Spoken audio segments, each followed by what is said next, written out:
সুপ্রিয় ছাত্রছাত্রীবৃন্দ, সবাইকে শুভেচ্ছা জানাচ্ছি আজকের অ্যাকাউন্টিং ক্লাসে। আশা করি তোমরা সবাই খুব ভালো আছো এবং সুস্থ আছো। আমি পরিতোষ কুমার লাহিড়ী, সিনিয়র প্রভাষক, হিসাব বিজ্ঞান বিভাগ, মাইলস্টোন কলেজ, উত্তরা, ঢাকা। সুপ্রিয় ছাত্রছাত্রীবৃন্দ, সবাইকে আজকের ক্লাসে ওয়েলকাম জানাচ্ছি। আজকে আমরা অ্যাকাউন্টিং ক্লাসে আছি এখন। তো শুরুতে আমি আমার পরিচয়টা দিয়ে রাখি, যেহেতু ক্লাসটা একটু বড় হবে, তো আমি চেষ্টা করছি একটু দ্রুত করার। তো আমি পরিতোষ কুমার লাহিড়ী, সিনিয়র প্রভাষক, হিসাব বিজ্ঞান বিভাগ, মাইলস্টোন কলেজ, উত্তরা, ঢাকা। এর নিচেরটা আমার মেইল অ্যাড্রেস এবং তারপর একটা আমার ফোন নাম্বার। চাইলে আমার সঙ্গে এই সমস্ত ক্ষেত্র দিয়ে যোগাযোগ করা যাবে, চাইলে তুমি আমার সঙ্গে যোগাযোগ করতে পারো। তো আজকে আমরা অ্যাকাউন্টিংয়ের একটা খুব গুরুত্বপূর্ণ চ্যাপ্টার নিয়ে আলোচনা করব, সেটা হচ্ছে অধ্যায় 3, দুই তরফা দাখিলা পদ্ধতি। যদিও চ্যাপ্টারটা আসলে অনেক বড়, তো আমরা চেষ্টা করব যতটুকু শর্টকাটে করা যায়। কিছু কাজ তোমাকেও করতে হবে, কিছু কাজ আমাকেও করতে হবে, একসঙ্গে করে আমরা কাজটা করার চেষ্টা করব। সেভাবেই আমরা আজকের লেকচারটা সাজিয়েছি।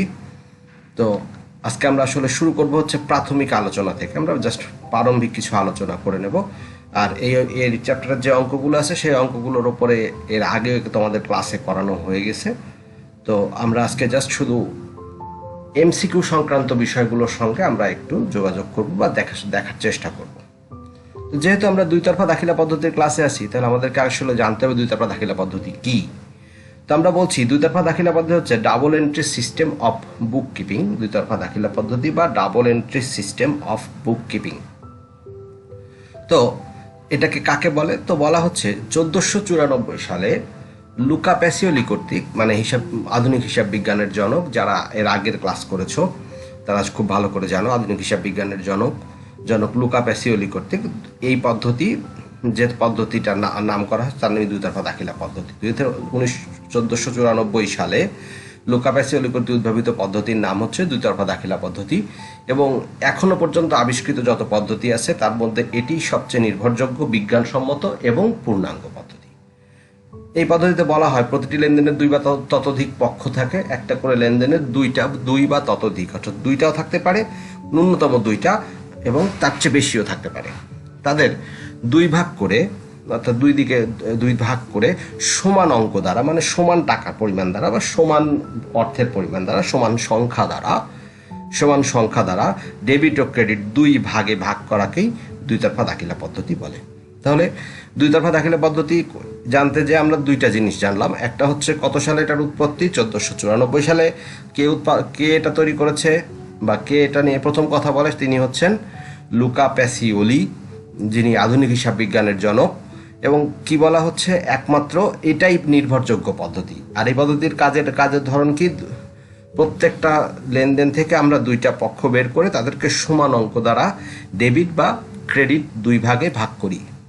তোমাদের পরীক্ষায় কিন্তু এরকম প্রশ্ন আসে, দুই তরফা দাখিলা পদ্ধতি বলতে কি বোঝো, দুইটি ডাবল কাজ কিনা বা দুই রকমের কাজ কিনা, এরকম বিভিন্ন রকমের প্রশ্ন আসে। সেক্ষেত্রে তোমাকে দেখতে হবে, তোমাকে সবসময় মনে রাখতে হবে সমান অঙ্ক দ্বারা ডেবিট ক্রেডিট করাই হচ্ছে দুই তরফা দাখিলা, সমান টাকার অঙ্ক দ্বারা ডেবিট ক্রেডিট করা হচ্ছে দুই তরফা দাখিলা পদ্ধতি। তা আসো দুই তরফা দাখিলা পদ্ধতির মূল নীতি। তো মূল নীতি কয়টি এটা যেমন জানা দরকার, তেমনি মূলনীতিগুলোও জানা দরকার। মূলনীতি হচ্ছে 5টি।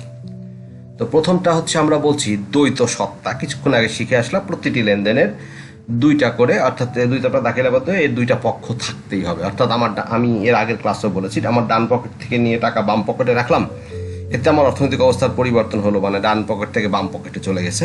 কিন্তু আসলে এখানে পক্ষ দুইটা নয়, কারণ এখানে দুইজন একই ব্যক্তি, যে টাকা নিয়েছে সেও যে দিয়েছে সেও একই লোক। যে কারণে সুবিধা গ্রহণকারী এবং সুবিধা প্রদানকারী পক্ষ যেহেতু একই, সেই জন্য আমরা এখানে এটা দ্বৈত সত্তা নয়। দ্বৈত সত্তা হতে গেলে কি করতে হবে, সেটা হচ্ছে তোমার টাকা তোমার কোনো বন্ধুকে ধার দিতে হবে অথবা কোনো ভিক্ষুককে দান করতে হবে, সেক্ষেত্রে হবে দ্বৈত সত্তা। এরপরে আসো দাতা এবং গ্রহিতা। এটা খুব সহজ বিষয়। যদি কোনো একজন দাতা থাকে তাহলে তাকে আরেকটা গ্রহিতা থাকতেই হবে, এবং দাতা ও গ্রহিতা নিয়েই আসলে দুই তরফা দাখিলা পদ্ধতি। এরপরে আমরা বলতেছি ডেবিট ক্রেডিট করা, আমরা কিছুক্ষণ আগেই শুনলাম যে প্রতিটা লেনদেন থেকে আমরা সমপরিমাণ টাকা দ্বারা ডেবিট বা ক্রেডিট করে থাকি।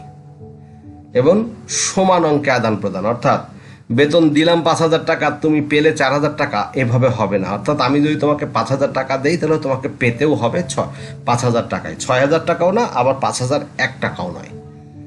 অর্থাৎ তুমি যাই পাবা, যে আমি যা দিব তোমাকে সেটাই পেতে, অর্থাৎ সমান অঙ্ক দ্বারা ডেবিট ক্রেডিট করা আমরা যেটা বলি সেটা সেই সমান অঙ্ক আদান প্রদান। আর একটা হচ্ছে সামগ্রিক ফলাফল, অর্থাৎ একটা হিসাব কাজ করার শেষে, অর্থাৎ সব কিছু শেষ করে এসে আমরা সব শেষে যদি কোনো ফলাফল জানতে না পারি তাহলে আমাদের এতদিনের কাজ করা বৃথা। ব্যাপারটা অনেকটা ওই যে ক্রিকেট খেলার মতো, যে 5 দিন ভরে খেলা হয় সব শেষে ফলাফল ড্র, এরকম না। অর্থাৎ আমাদের সামগ্রিক ফলাফল হতে হবে কোনো না কোনোভাবে আমরা আমার প্রতিষ্ঠান চালানোর ফলে আমি লাভ করলাম না লস করলাম, এই যে ব্যাপারটা সামগ্রিক বিষয়টা আমাকে ফলাফলের মাধ্যমে নির্ধারণ করতে হবে। তো এবার আসো ডেবিট ক্রেডিট করার নিয়মটা আমরা একটু দেখে নেই। এর আগের ক্লাসগুলোতে আমি দিয়েছি, তবে আজকে একটুখানি বইয়ের মতো করে দিয়েছি। দেখো, আমরা বলতেছি যে যদি কোনো সম্পদ বাড়লে ডেবিট হবে আর কমলে হবে ক্রেডিট। আরেকবার খেয়াল করো, সম্পদ যদি বেড়ে যায় তাহলে হবে ডেবিট আর কমে গেলে হয়ে যাবে ক্রেডিট। সম্পদ বেড়ে গেলে ডেবিট, কমে গেলে হবে ক্রেডিট। এরপরে আসো দায়, কমে গেলে ডেবিট, বাড়লে ক্রেডিট। দায় কমলে ডেবিট, বাড়লে ক্রেডিট। তার মানে সম্পদ এবং দায় পুরোপুরি বিপরীত। এরপর আসো মালিকানা সত্ত্ব, দায়ের মতো, কমলে ডেবিট, বাড়লে ক্রেডিট। মালিকানা সত্ত্ব হচ্ছে দায়ের মতো, কমলে ডেবিট, বাড়লে ক্রেডিট। আয় সেম, মালিকানা সত্ত্বের মতো, কমলে ডেবিট, বাড়লে ক্রেডিট। আর ব্যয় বাড়লে ডেবিট, কমলে ক্রেডিট। তো এই হচ্ছে আমাদের হিসাবের, যেহেতু মানে একটা হিসাব সমীকরণ থেকে আমরা হিসাব করলে এই 5 জনকেই পাই, সম্পদ, দায়, আয়, ব্যয় আর মালিকানা সত্ত্ব। এবং এটা কিভাবে ডেবিট হয় সেটা আমরা শিখলাম। এবং তুমি মনে রাখো, এইটার উপরে ভিত্তি করে তোমার পরীক্ষায় অবশ্যই কোনো না কোনো এমসিকিউ প্রশ্ন, কোনো না কোনো নয়, অন্তত 2টা এমসিকিউ প্রশ্ন অবশ্যই হবে। 2টা এমসিকিউ প্রশ্ন অবশ্যই হবে, এবং এটা তোমাকে যে কোনোভাবেই হোক মাথায় রাখতেই হবে। তুমি চাইলে আমার আগের ক্লাসগুলো দেখে এটা মাথায় রাখতে পারো। এটা খুব সহজ একটা পদ্ধতি আছে, আমি সম্ভবত এটা 3 নাম্বার ক্লাসে দিয়েছি। তোমরা যদি কেউ আমার ইয়েতে, অর্থাৎ আমার চ্যানেলে সাবস্ক্রাইব করে থাকো, তাহলে তুমি আমার 3 নাম্বার ক্লাসটা দেখলে আশা করি পারবে। তো আমরা চলে আসি, এখন শিখবো আমরা। দেখো, লেনদেন থেকে শুরু হয় আসলে হিসাব বই, অর্থাৎ কোনো একটা হিসাব বই শুরু করতে গেলে আগে আমাদের প্রথম যেটা দরকার সেটা হচ্ছে লেনদেন। আমাদের প্রথমে যে জিনিসটা দরকার সেটা হচ্ছে লেনদেন। তার মানে লেনদেন হচ্ছে সমস্ত কিছুর উৎপত্তি স্থল। তাহলে লেনদেন থেকে আমরা আসবো হচ্ছে হিসাব বইতে। তো হিসাব বই আবার 2 প্রকার। একটাকে আমরা বলছি পাকা হিসাব বই, মানে একদম স্থায়ী হিসাব বই। পাকা বলতে আসলে স্থায়ী হিসাব বইকে বোঝানো হয়েছে, পাকা বাড়ি, পাকা ঘর, এই টাইপের, অর্থাৎ স্থায়ী হিসাব বই। সেটার নাম হচ্ছে খতিয়ান। স্থায়ী হিসাব বইটার নাম হচ্ছে খতিয়ান। এরপরে আসো আমরা বলি প্রাথমিক হিসাব বই, বা প্রাথমিক হিসাব বই বলে একটা হিসাব বই আছে। তো এই হিসাব বই আবার 7 প্রকার। খেয়াল করো, এই হিসাব বইটা 7 প্রকার। তো প্রথমটাকে আমরা বলছি ক্রয় জাবেদা, যেখানে শুধুমাত্র ধারে ক্রয় সংক্রান্ত লেনদেনগুলো লিপিবদ্ধ করা হয়। মাথায় রাখতে হবে খুব ভালোভাবে, ক্রয় জাবেদা মানে যেখানে শুধুমাত্র ধারে ক্রয় সংক্রান্ত লেনদেন লিপিবদ্ধ করা হয়। এরপরে আছে সেটা হচ্ছে বিক্রয় জাবেদা। বিক্রয় জাবেদা কোনটা? যেখানে শুধুমাত্র ধারে বিক্রয় সংক্রান্ত লেনদেন লিপিবদ্ধ করা হয়। আবার বিক্রয় জাবেদা কোনটা? যেখানে শুধুমাত্র ধারে বিক্রয় সংক্রান্ত লেনদেন লিপিবদ্ধ করা হয়। এরপর হচ্ছে ক্রয় ফেরত জাবেদা। পণ্য ক্রয় করে যদি আমরা কখনো ফেরত দিই তাহলে যে জাবেদায় লিপিবদ্ধ করি তার নাম ক্রয় ফেরত জাবেদা। বিক্রয় ফেরত জাবেদা হচ্ছে পণ্য বিক্রয় করে যদি সেটা আমাদের কাছে ফেরত আসে তখন আমরা যে হিসাব বইতে লিখি তার নাম বিক্রয় ফেরত জাবেদা। এবং খেয়াল রাখতে হবে এই 4টার ক্ষেত্রে সব সময় যে বিষয়টা জড়িত সেটা হচ্ছে ধার। অর্থাৎ ক্রয় জাবেদায় ধারে ক্রয়, বিক্রয় জাবেদায় ধারে বিক্রয়, ক্রয় ফেরত যাবে দায় ধারে ক্রয় করা মাল ফেরত দিতে হবে, বিক্রয় ফেরত যাবে দায় ধারে বিক্রয় করা মাল ফেরত আসবে। অর্থাৎ এর ভেতরে কোনো নগদের কোনো ব্যাপার নেই। এরপরে আসো নগদের ব্যাপার, তাহলে কোথায়? এই যে নগদ প্রাপ্তি যাবে দায়, অর্থাৎ আমরা যদি নগদ টাকা পাই তাহলে লিখব নগদ প্রাপ্তি যাবে দায়। আরেকটা হচ্ছে নগদ প্রদান জাবেদা, যদি আমরা নগদ টাকা দেই তাহলে নগদ প্রদান জাবেদা লিখব। এখন তোমাদেরকে আমি একটা ছোট্ট উদাহরণ দিই, তাহলে তুমি আর একটু ভালোভাবে বুঝবে ব্যাপারটা। ও সেটা হচ্ছে, তুমি যদি ব্যাংকে যাও দেখবা ব্যাংকে দুই জায়গায় দুই কথা লেখা থাকে। এক জায়গায় লেখা থাকে নগদ প্রাপ্তি, আরেক জায়গায় লেখা থাকে নগদ প্রদান। এখন এরা দুইজন কি একই খাতা নিয়ে টানাটানি করে? না, এদের দুইজনের জন্য আলাদা আলাদা খাতা আছে। একটা নগদ প্রাপ্তির জন্য যেমন একটা আলাদা খাতা আছে, তেমনি নগদ প্রদান যিনি লেখেন তার জন্য আর আলাদা আরেকটা খাতা আছে।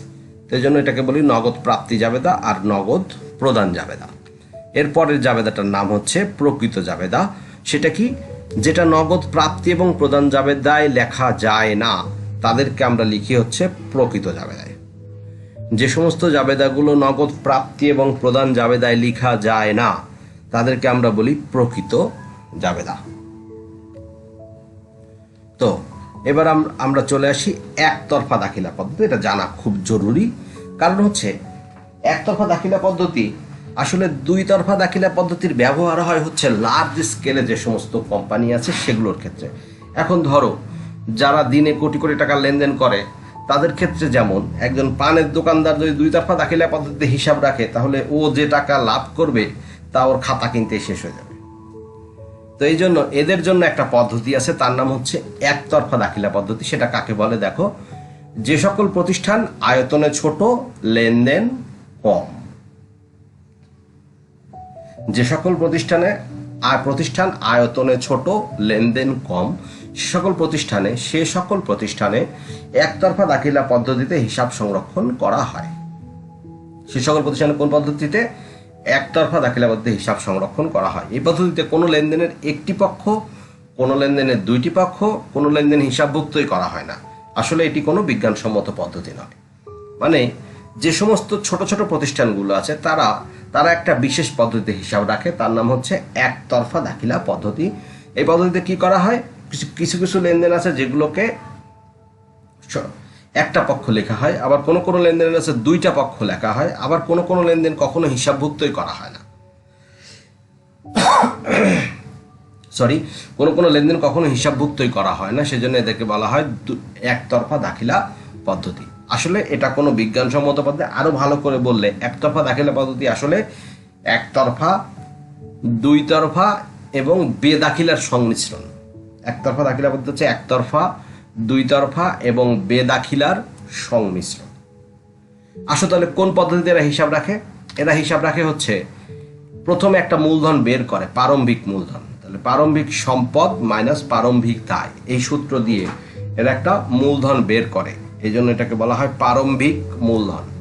প্রারম্ভিক সম্পদ মাইনাস প্রারম্ভিক দায় দিয়ে এরা একটা মূলধন বের করে। এরপরে আসে সমাপনী সম্পদ, সমাপনী মূলধন বের করে। কিভাবে? সমাপনী সম্পদ থেকে সমাপনী দায় বাদ দেয়। দেখো সেম, জাস্ট খালি প্রারম্ভিক আর সমাপনী। প্রারম্ভিক এবং সমাপনীটা আশা করি তোমরা জানো, তারপরে আমি বলছি। প্রারম্ভিকটা বাংলায় লেখা তো এই জন্য বুঝতে সমস্যা হচ্ছে। এটা হচ্ছে ওপেনিং। প্রারম্ভিক শব্দের অর্থ হচ্ছে ওপেনিং। প্রারম্ভিক মূলধন মানে বছরের শুরুর মূলধন। সমাপনী মূলধন মানে বছরের শেষের মূলধন। এরপরে লাভ বা ক্ষতির সূত্রটা কি? সমাপনী মূলধন যোগ উত্তোলন মাইনাস প্রারম্ভিক মূলধন যোগ অতিরিক্ত মূলধন। সমাপনী মূলধন যোগ উত্তোলন মাইনাস প্রারম্ভিক মূলধন যোগ অতিরিক্ত মূলধন। তো আমরা যেহেতু এই পর্যন্ত চলে আসছি, তাহলে আমরা এখন কিছু ছোট ছোট কয়েকটা ফলাফল দেখব। দেখো নিচের কোনটি দুই তরফা দাখিলা পদ্ধতির বৈশিষ্ট্য? সামগ্রিক ফলাফল নিরূপণ। অর্থাৎ দুই তরফা দাখিলা পদ্ধতির বৈশিষ্ট্যের মধ্যে একটি হচ্ছে সামগ্রিক ফলাফল নিরূপণ। হিসাব সমীকরণের মূল উপাদান কোনটি? তিনটি। এটা তুমি আগের চ্যাপ্টারেই শিখে আসছো, সম্পদ, দায় আর মালিকানা সত্ত্ব। দুই তরফা দাখিলা পদ্ধতির সুবিধা গ্রহণকারী পক্ষকে কি বলে? ডেবিট। সুবিধা প্রদানকারী পক্ষকে কি বলে? ক্রেডিট। দুই তরফা দাখিলা পদ্ধতি কত সালে উদ্ভাবিত হয়? কিছুক্ষণ আগে শিখেছি আমরা, 1494 সালে। এরপরে আসো, দায় হ্রাস পেলে ডেবিট হয়, সম্পদ বৃদ্ধি পেলে ডেবিট, আয় বৃদ্ধি পেলে ক্রেডিট, ব্যয় হ্রাস পেলে ক্রেডিট। হিসাব চক্রের ধাপ কয়টি? 10টি। এইবার চলে আসো আমরা সেকেন্ড ধাপে যাব। আমি এখন তোমাকে একটা কাজ দিব, তুমি করে আমাকে পাঠাবা। কাজটা হচ্ছে হিসাব চক্রের ধাপগুলো লিখে তুমি এখন আমাকে পাঠাও, তোমার বইতে আছে। তুমি জাস্ট দেখে দেখে 10টা ধাপ শুধু লিখলেই হবে, পরপর ধাপগুলো লিখে তুমি আমাকে পাঠাও। আমি হিসাব চক্র নিয়ে আজকে আলোচনা করিনি ইচ্ছা করি, তো হিসাব চক্রের ধাপগুলো তুমি আমাকে লিখে পাঠাও। আর হোমওয়ার্কসও থাকবে খুব সহজ, সেটা হচ্ছে হিসাব চক্রের যে ধাপগুলো আছে প্রতিটা ধাপের জন্য 1 লাইন করে, তুমি যা বোঝো, ভুল শুদ্ধ এখানে কোনো ব্যাপার না, তুমি প্রতিটা ধাপের জন্য 1 লাইন করে লিখে আমাকে পাঠাবা। 1 লাইন করে লিখে আমাকে পাঠাও। এটা হোমওয়ার্কস হিসাবে থাকবে। তার মানে আরেকবার একটু পেছন ফিরে দেখাই, হিসাব চক্রের ধাপগুলো এখন লিখে পাঠাবা, আর প্রতিটা ধাপের পাশে 1 লাইন করে অ্যান্সার দিবা, সেটা 1 লাইন করে লিখবা, এটা পাঠাবা হোমওয়ার্ক হিসাবে। তো সময় চলে আসছে তোমাদের সবাইকে থ্যাংক ইউ বলার। এতক্ষণ আমার সঙ্গে থাকার জন্য অশেষ ধন্যবাদ। আশা করি তোমরা সুস্থ আছো এবং সুস্থ থাকো এবং বাসায় থাকো। সবাইকে থ্যাংক ইউ।